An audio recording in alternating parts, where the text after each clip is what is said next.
সরকার সেটা সব জায়গাতে সমানভাবে করে ওঠেননি। এটা ঠিক, মানুষ তার বাড়িঘর ছেড়ে বেরিয়ে আসতে চান না।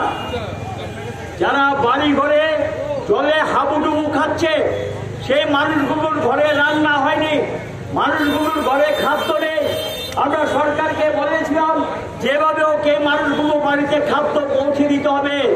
আমরা দেখলাম কিছু কিছু জায়গায় নামমাত্র সেখানে দিয়েছে, অধিকাংশ জায়গায় ওই মানুষগুলো অভুক্ত ছিলেন, তাদের কাছে খাদ্য পৌঁছে দেননি।